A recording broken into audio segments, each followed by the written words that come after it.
Buçim në bu CHI. Bu CHI podcast. Një pjesë shumë e madhe e të rinjve shqiptarë nuk lexojnë. Edhe nuk lexojnë sepse nuk kanë libra ose nuk kanë lekë. Nëse nuk do dihet të mbushet ashtu siç duhet, atëherë do ta mbushin këta njerëz. Që mos i përmendim sepse se ka ndonjë vlerë, po meqenëse se janë bërë pjesë edhe e debatit të kohëve të fundit. Unë si jam askushi, nuk kam as kapacitetin akademik, as njohurinë për ti le të themi gjykuar ata, por pra është pikërisht mungesa e debatit, por dhe mungesa e pranisë në debatin publik të intelektualëve, të studiuesve, të gjuhëtarëve, të profesorëve, të intelektualëve të tjerë, domethënë ajo që e lë këtë pjesën tjetër në rrjedhje të lirë, po themi. Buçim në bu CHI. Bu CHI podcast.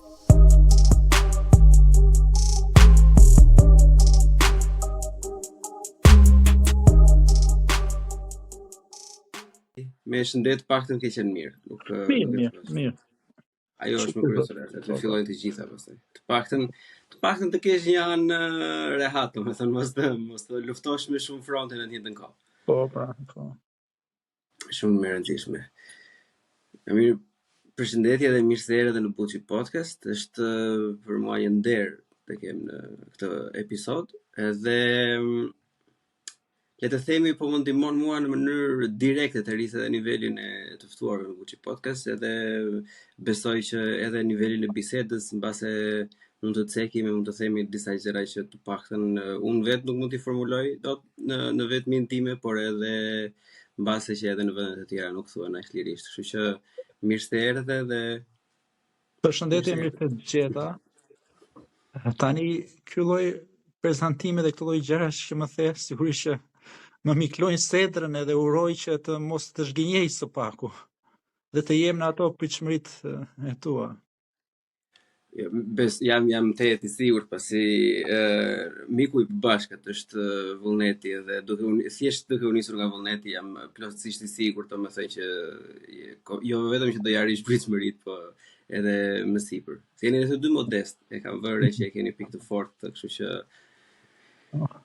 mirë, një pjesë e madhe e njerëzve që ndjekin Buçi Podcast në fakt janë mosha ime, disa më të vegjël, disa më të mëdhenj, jo domosdoshmërisht gjithë secili mund të ketë ndjekur intervistat e tua edhe në mënyrë jo modeste. Këtë radhë doja që të bëj një si tip përkufizimi të shkurtër që kush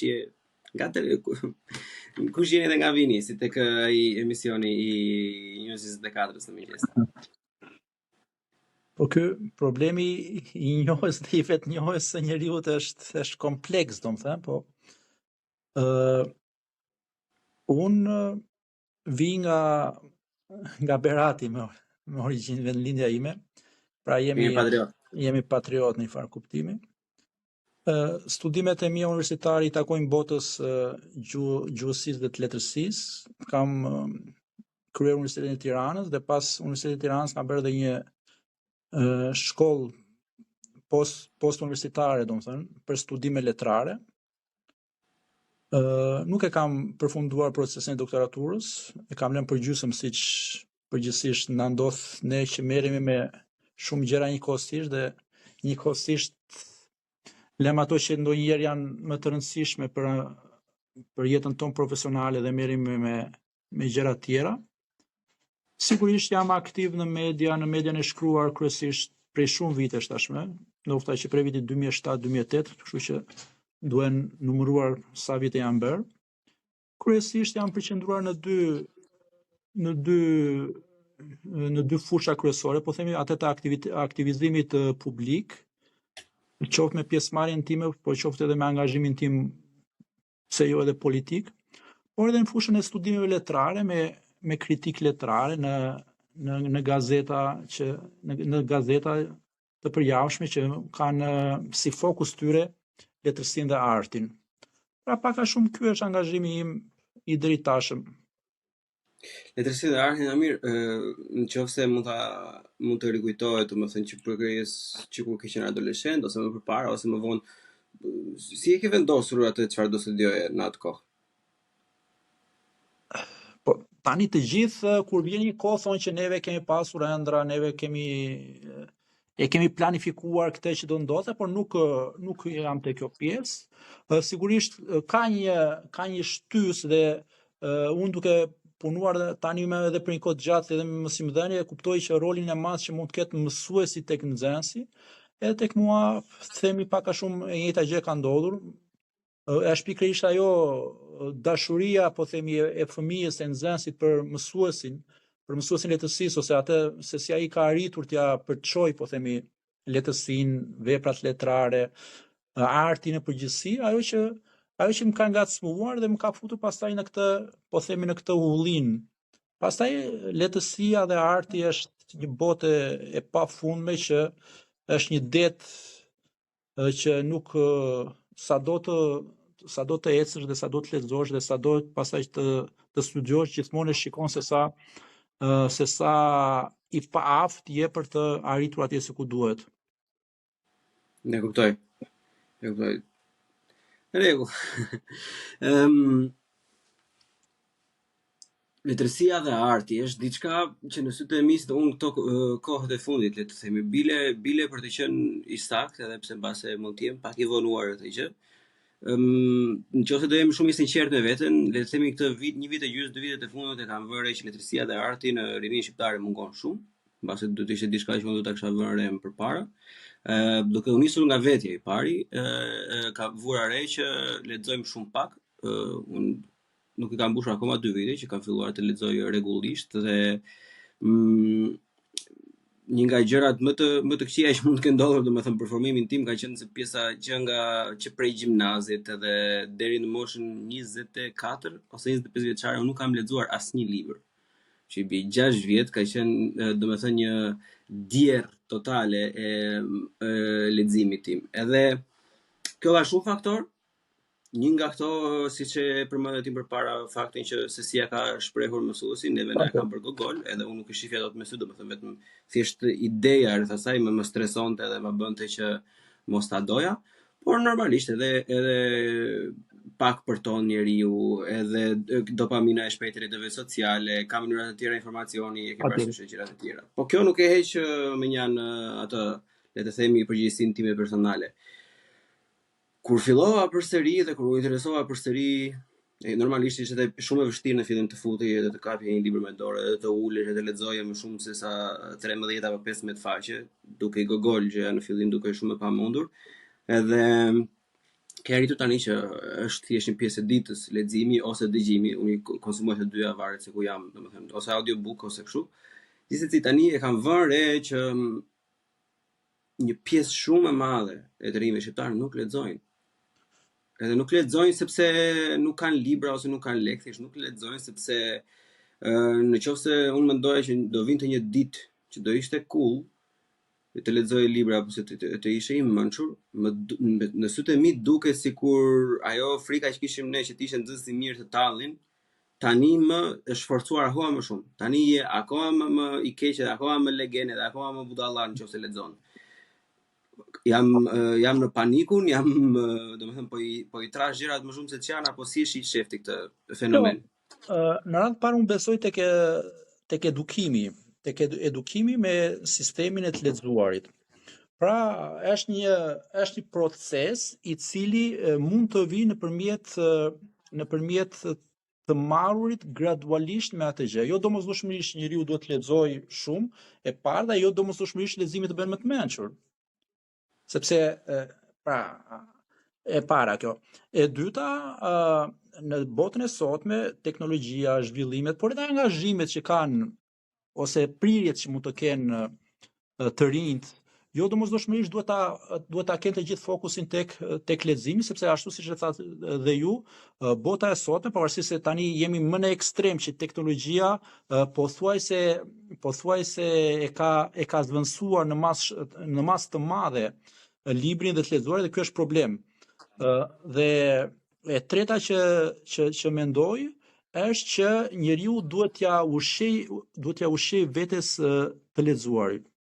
Çfarë do thotë? Do thotë që edhe dikush që nuk ka prirje tek shkencat sociale ose tek shkencat humane, por ka prirje tek shkencat eksakte, tek matematika, tek informatika, tek arkitektura, inxhinieria etj. Ai mund ta vetë mësoj vete me të lexuarin. Sepse leximi sigurisht nuk të mëson për botën, pra një inxhinier nuk ka se do të gjetë lehtësia se çfarë mund ta bëjë atë më të mirë profesionalisht ose si arkitekt.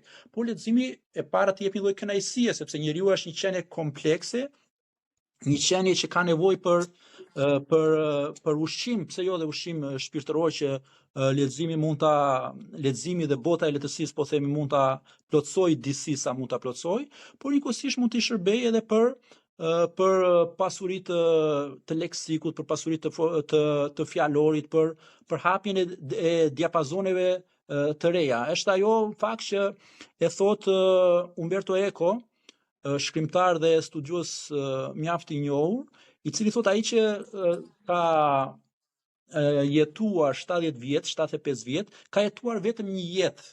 Pra ai që ka jetuar 70-75 vjet pa lexuar, ka jetuar vetëm një jetë, ka jetuar vetëm jetën e tij, ndërsa ai që ka jetuar por ka jetuar me të lexuar, pra ka jetuar duke lexuar, ka jetuar jetën e tij, por ka jetuar njëkohësisht edhe jetën e shumë të tjerëve, ka jetuar me qindra dhe me mira vite të tjera. Këtu është fiks problematika që shoh unë, domethënë, sepse e para pyetja që kisha, vetëmësimi I të lexuarit është shumë I vështirë, të pak nga qenë shumë I vështirë për mua derisa kam hyrë. E thash e para nuk e di se si. E para ata përmendet para është procesi edukus, pra thash besoj tek edukimi që vjen nëpërmjet leximit.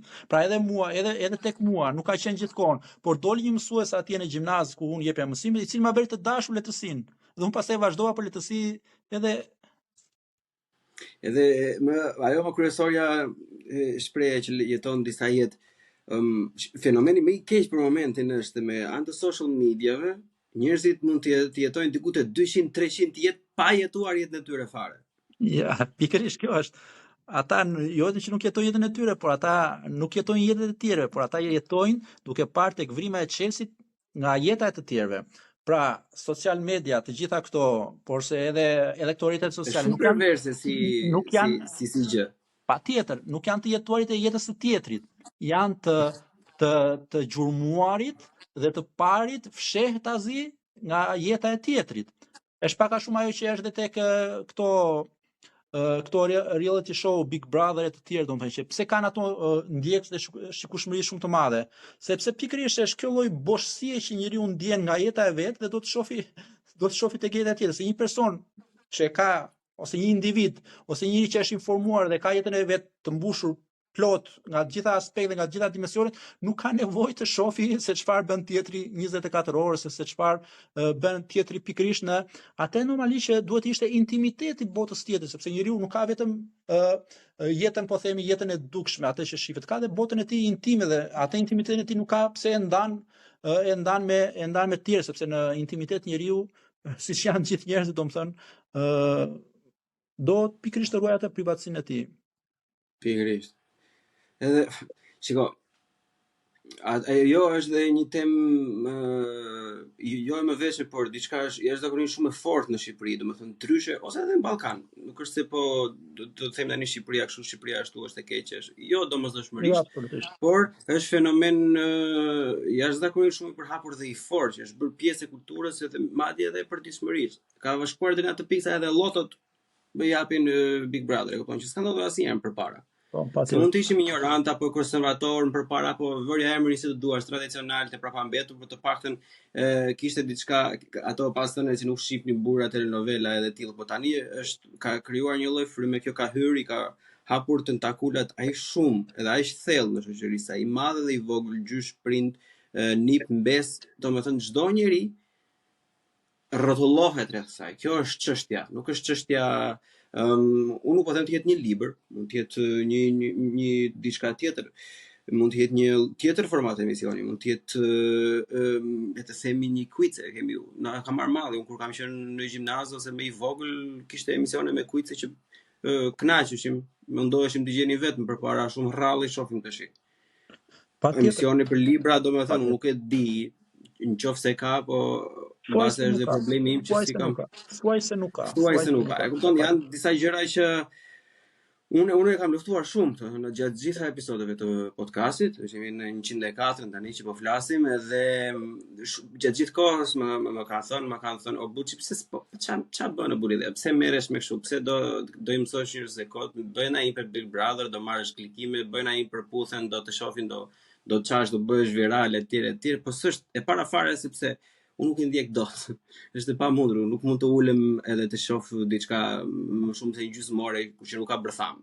Të ketë ndonjë bërtham, të ketë ndonjë diçka, një mesazh nga mbrapa dhe një orë gjysmë e kalon. Po diçka pa bërtham ta shikosh me orë të tëra për mendimin tim është, nuk e di. Mbase jam dhe unë personi i tillë që më duhet nuk është një qëllim për të arritur diçka. Nuk është çështja çfarë mendojmë ne individualisht, çfarë mendon ti ose çfarë mendoj unë për këtë fenomen. Duhet parë fenomeni si fenomen social dhe si fenomen kulturor, mendoj. Dhe këto janë fenomene të njohura në botë. Kjo lloj prirje drejt kulturës, po themi masive, drejt show-ut masiv. Kjo lloj prirje sepse edhe sot televizioni, po themi, dhe media e ka humbur atë lloj misioni dhe atë lloj për çfarë ai është krijuar. Pra sot më tepër jepet përparësi asaj që thatë edhe ju, jepet përparësi klikimeve se sa jepet përparësi thelbit dhe problematikës. Dhe pikërisht kjo lloj kulture masive, kjo lloj kulture, po themi, e cila nuk kërkon ndonjë impenjim të madh mendor. Pra kjo nuk është vetëm në show-un televiziv, kjo është dhe në lehtësi, ka dhe një botë të tërë të lehtësisë rozë, po themi, që është pikërisht ajo lloj lehtësia shtëpiake, siç janë telenovelat ose siç janë këto show-et Big Brother dhe të tjera. Pra ky dua të them që nuk është problem individual, por ky është problem dhe është fenomen kulturor dhe social i njohur, por që është kjo lloj prirje e njerëzve sepse ai nuk kërkon asnjë lloj angazhimi, mendor, pra ajo që thatë juve, Big Brother ta ndjekësh, nuk kërkon ndonjë lloj sforzo mendore e para. E dyta, nuk kërkon ndonjë lloj përpjekje intelektuale për ta kuptuar, sepse çfarë janë ato që diskutojnë janë pikërisht, po themi, zhargoni më i ulët i ligjërimit, i diskurit të individit, të njeriut. Nuk ka atje dikush që filozofon ose dikush që artikulon në mënyrë, po themi, intelektuale, akademike, që njerëzit duhet të kenë një lloj, po themi, një lloj përqendrimi. Ajo është ajo kultura masive, ajo që neve në gjuhën tonë e quajmë surbull, ajo që është diçka kështu e lehtë fare dhe por thashë, siç janë dhe telenovelat, nëse një film i mirë i realizuar që ka një ide, ka një subjekt historik, po themi, ose ka një përqendrim tek një personazh i caktuar që ty të bën ta ndjekësh me vëmendje, nuk të bën njëta gjë tek telenovela, sepse telenovela është diçka që është nga jeta e përditshme, nga jeta, po themi, e konsumit masiv. Njëta gjë edhe për Big Brother ose për këto emisionet e tjera, pavarësisht se duhet thënë, në Shqipëri ashtu siç edhe gjërat e tjera, të gjitha këto pastaj degenerojnë sepse për shkak të përqendrimit shumë i madh që jep edhe media, dhe jep dhe televizioni. Pra nuk mjaftohet vetëm ajo që njerëzit shohin në televizor dhe tek programi konkret, por bën dhe programe mbi programe për këto programet. Kjo është pastaj. Edhe kjo domethënë është thjesht një rrjet aq shumë i madh kudo, sepse ka Radio Mëngjesi për programin, ka Fan Club për programin, ky programi flitet në lajme, ftohet në një program tjetër, ftohen personazhet e këtij programi, e ke në YouTube, në çdo lloj social media të mundshëm, domethënë. Pra ideja është me mijëra qindra akaunte. Ideja është individi është i bombarduar nga të gjitha anët, nga pikërisht nga ky lloj, po themi, informacioni dhe nga ky lloj kulture masive, kulture roz. Çfarë i ngelet njeriut? Njeriut i ngelet vetëm që të bjeri pre këtyre bombardimeve, sa i bombardohet nga të gjitha anët. Dhe këtu ka humbur televizioni qëllimin e tij, pra nuk bëhet emisioni, nuk bëhet në mënyrë analitike. Nuk bëhet në mënyrë që ai të diskutojë se kjo gjë në radh parë ngrej pyetjet, ore kjo gjë kujt i shërben, kjo gjë për çfarë na shërben, a na çon diku ne ky lloj reality, ky lloj show-i si shoqëri, a na nxjerr gjikundit, çfarë modelesh i japim ne të rinjve tan, çfarë modele i japim ne familjes tonë, nëse këto po flasim ose nëse për këto bim dakord që jemi në një krizë të madhe, atëherë këto lloj modele që ne i promovojmë 24 orë në mediat tona, e ndihmojnë shoqërinë shqiptare, e ndihmojnë rinin shqiptare, apo e dëmtojnë edhe më tepër. Pra nuk kur ne diskutojmë për këto, nuk diskutojmë në rrafshin analitik të ngrejmë pyetje, se në çastin që njeriu, dhe në çastin që individi fillon dhe ngre pyetje, ai e ka më të lehtë për të vajtur te zgjidhja e problemit. Në çastin që ne i marrim të gjitha të mirëqend dhe ne diskutojmë vetëm rreth faktit për atë çfarë ndodh, atëherë ne jemi vërë pjesë e atij problemi. Shiko, për këtë, por edhe për një problem tjetër që do ta cekë një çik më vonë sepse nuk dua të ndërpres vazhdimin e mendimeve. Un kam një pavarësisht se nuk më ndihmon shumë në këtë rast, duk për të gjetur zgjidhjen, ndoj në mënyrë goxha racionale, për çdo lloj problemi duhet të gjej një zgjidhje, domethënë ndryshe nuk më bën sens të shumë biseda. Edhe mendoj që unë nuk dua që ti ndaloj këto lloj programe. Mua më duket shumë e rrezikshme dhe shumë jo demokratike dhe jo gjë e emancipuar, domethënë të fillosh të bllokosh edhe ti heqësh të drejtën të bësh Big Brother, të heqësh të drejtën të bësh përputhje. Jo, unë kam asnjë problemi me ekzistencën e këtyre. Mund të ekzistojnë, mund të ndiqen, mund të jenë pafund. Problemi im qëndron me mungesën e larmishmërisë, burri dheut. Por kanë humbur çdo lloj gjë tjetër, domethënë unë është një soi si ato historitë kur tregonte babi kur iknin në fshat në kohën e komunizmit që vetë dyqani fruta perimeve dhe kishte vetëm spinaqi burri dheut. Edhe nuk kishte asnjë lloj gjë tjetër që ti dilje edhe misht do të blije, ti spinaq do blije, se spinaq kishte. Edhe e njëjta gjë më duket sikur po ndodh me këto. E hap edhe atë ke. Edhe çdo lloj televizioni i madh, njëjtën gjë, kur njëri ja vë emrin përputhje, tjetri Love Island, tjetri Love Story, e ke parasysh? Mungon kjo larmishmëria dhe unë nuk kuptoj çfarë ndodh. Aq pak gazetar kemi ne apo nuk e di, aq pak producent kemi, aq domethënë një pjesë mirë e këtyre kanë edhe studiuar, edhe kanë dalë mirë, ca mund të studiuar jashtë, ca kanë studiuar brenda, ca kanë idhuj, se mua më bën një përshtypje madhe kur i dëgjon për intervista X filan Fistekun, njëri ka idhull Agollin, tjetri ka Daren, njëri ku dëgjon Camus, dhe janë shumë të bukur o burri dheu, shumë romantik me këto lloj gjëra, edhe pastaj bëjmë përputhje. Edhe ti e një moment po që shife se këto gjëra ty nuk do përputhen me njëra tjetrën. Sepse unë kur po të shikoj ty tani me këto gjëra që po floj, unë po mendoj dhe po të analizoj çfarë ti po thua, edhe po domethënë jam brot shkolla. Pse po zhduken të gjitha këto emisionet që kanë një farë lloj vlere? Këtë nuk e kuptoj. Patjetër, sepse radh parë shoqëria shqiptare sa më shumë kohë kanë kaluar dhe kalojnë, aq më tepër varfërohet intelektualisht dhe kulturalisht. Kjo është e para. E dyta, pikërisht atë tham në fillim, domethënë që këto emisione nuk bëhen për të ngritur nivelin kulturor dhe intelektual të shikuesit, por këto vjen në përputhje me nivelin kulturor dhe intelektual të atyre që të shohim. Pra nëse ne synojmë të ndërtojmë një program që të ngrisim nivelin, ashtu siç e thatë ju në fillim, po themi, ose edhe të tjerët, të rrisim nivelin e shikueshmërisë dhe të dëgjueshmërisë, por jo detyrimisht të rrisim numrin e klikimeve, atëherë te këto programe, ose sot shoqëria dhe tregu është i prirur drejt kësaj tjetrës. Pra çfarë ndodh? Nëse në Shkodër, ose nëse në Berat, ose nëse në një qytet të Shqipërisë, po themi jo në kryeqytet, vete një shkencëtar, vete një shkrimtar, vete një intelektual, qoftë edhe nivelit botror, në atë takimin e tij do mblidhen 10-15 veta, do mblidhen 20 veta. Nëse në një nga këto qytete do vejnë një nga këta personazhet e këtyre show-e që po përmendim, atëherë aty do mblidhet gjysmë e qytetit. Pse ndodh kjo? Kjo tregon krizën e madhe kulturore dhe intelektuale që ndodhet shoqëria jonë.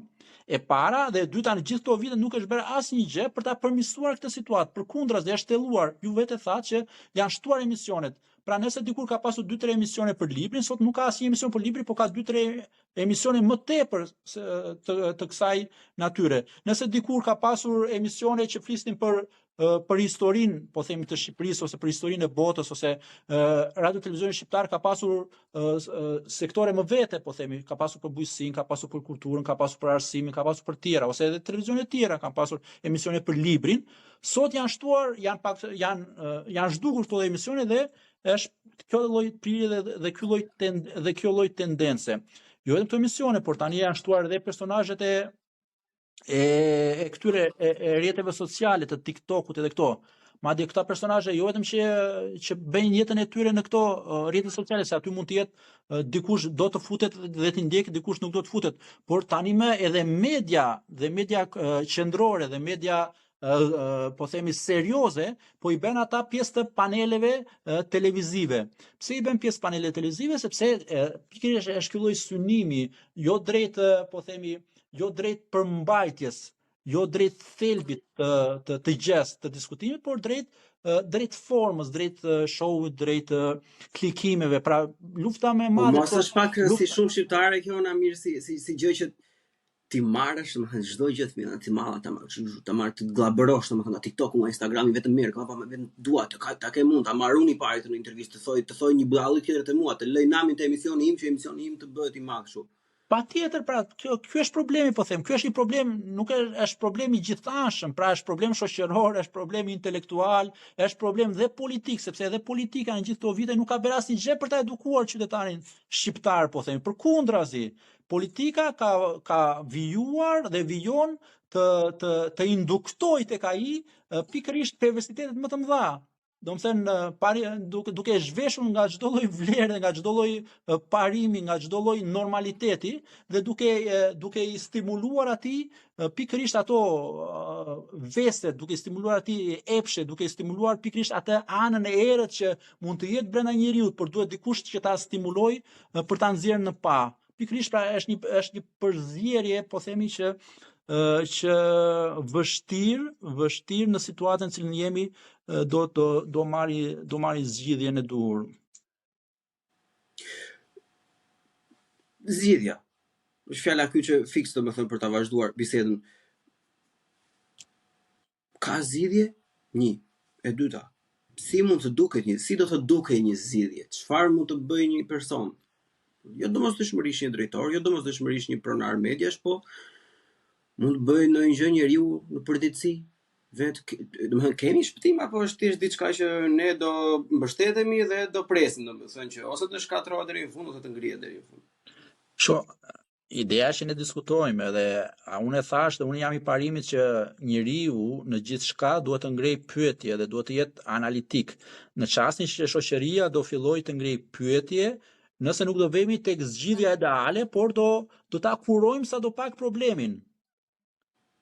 Pra, fakti që mund të bëhen këto emisione objekte të analizës është pozitive. Problemi është se sot në Shqipëri mungon analiza për këto emisione.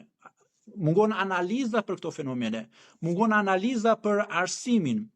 Në renditën e fundit të PISA-s, Shqipëria ka dalë nga vendet e fundit në rajon për shkollat e mesme, për nxënësit, për lexim, për matematik dhe për gjuhë.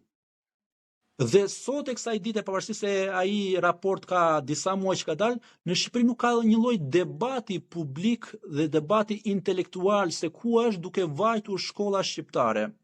Sepse arsimi shqiptar është në këtë krizë të jashtëzakonshme, sepse të rinj shqiptar shpresojnë që të mbyllin sa më parë, pavarësisht rezultateve, pavarësisht notave, atë shkollën e mesme dhe gjithse kush prej tyre të iki sa më shpejt, qoftë drejt Anglisë, qoftë drejt vendeve të tjera. Dhe cilat janë modelet këto që promovohen? Pikërisht këto lloj modelet showbizit, këto janë dhe modelet e rinisë. E disim ka shkruar dikur, e kanë bërë dhe publike, kanë marrë dhe këto portale, e disim ka shkruar dikur një nxënës im, çfarë dëshiron ti të bësh kur të rritesh, ishte pyetja, ishte pyetje mësimore, ishte ushtrim në gjuhën shqipe të klasës 10, të klasës 11, nuk e mbaj mend sepse ka shumë vite. Ai tha, unë e shkruajtja atje, madje i mora dhe le thash, më lejon që ti bëj një foto kësaj detyres, po dhe kam atë foton. Çfarë do të dëshiron kur të bësh kur të rritesh? Ai tha, unë kur të rritem dëshiroj të bëhem spacciatore. Pra unë kur të rritem dëshiroj të bëhem shpërndarës dorëge. Pra ishte i qartë ai. Pse ishte i qartë ai? Se ky është thelbi i problemit. Sepse ishte viti 2016-2017, ku në Shqipëri i gjithë diskutimi ishte bërë për një kanabizim të plot të gjithë Republikës së Shqipërisë. Pra nëse para 2013, po themi, kishim një lazarat i cili ishte totalisht i kanabizuar, pas 2013-ës, sidomos deri në vitin 2018, u kanabizua i gjithë vendi dhe nxënësit e shkollave të rinj ta nuk patën model tjetër, donin që të shifnin pikërisht të lloj modeli që pasuron në mënyrë të thjeshtë, se atë model suksesi shifnin ata. Nëse ministri i brendshëm akuzohej se makinën e tij ka lënë disa trafikantëve, atëherë pse edhe këta nxënës shkolle mos të shohin pikërisht të lloj modele që janë modele më të lehta, siç modeli i kulturës masive, është model që nuk kërkon asnjë lloj impenjimi.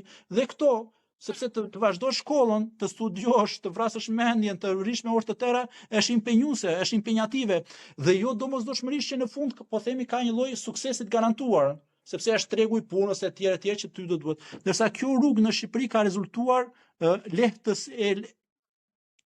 për shumë njerëz, shumë individ që s'kan bërë asnjë gjë në jetën e tyre, përse janë marrë me këtë lloj procese, janë pasuruar, bëjnë jetë luksi, me ekspozojnë jetën e tyre të luksit, dhe pikërisht shoqëria shqiptare këta i ka modele suksesi. Edhe diçka kam për pjesën e parë nga dy që kemi, që doha të diskutoj në lidhje drejt për drejt me këtë, sepse modeli i kundër këtyre është ajo që e përmendë pak më përpara. Intelektual, njerëz të shkolluar, akademik, profesor, studiues, zbulues, inxhinier, avokatër, drejtë që mund të kenë. Që ta merremi vesh, po të ishin të gjithë kështu do ishte jeta shumë monotone dhe shumë e mërzitshme.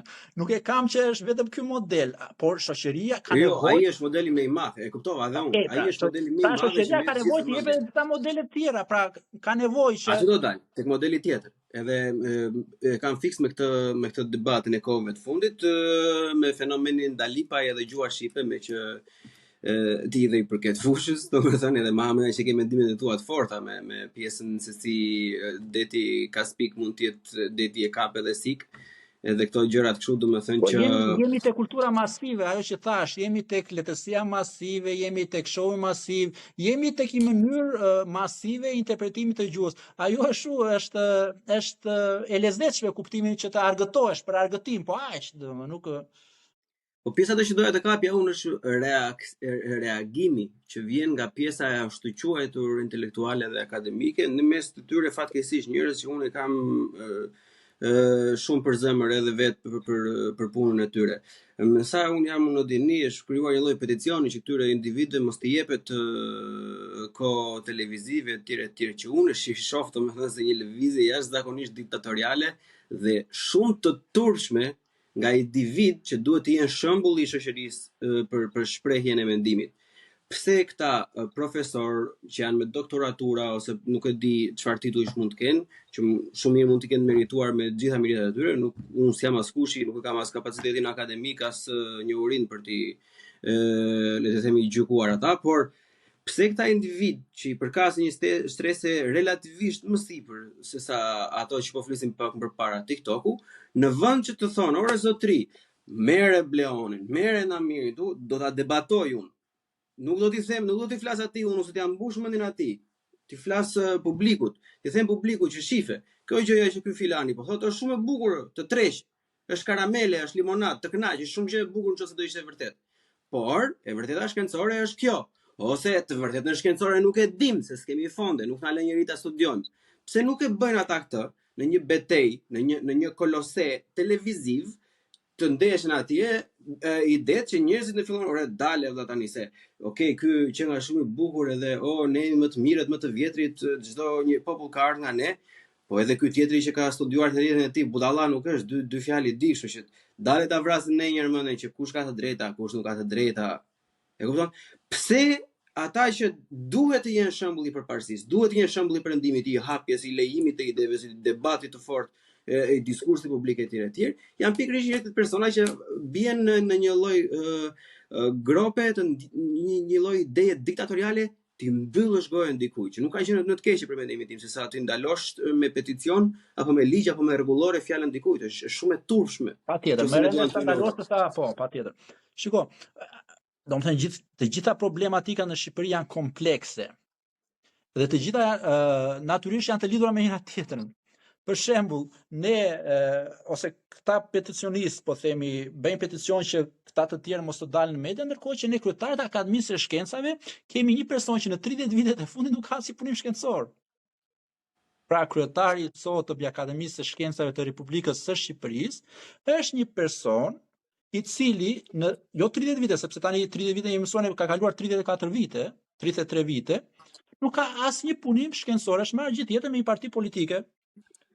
Siç ndahen këto tortat e pushtetit, tani në fund fare i ra përhise që ta linte partinë e tij dhe të bënte pazar me kryeministrin e vendit për të marrë Akademinë e Shkencave.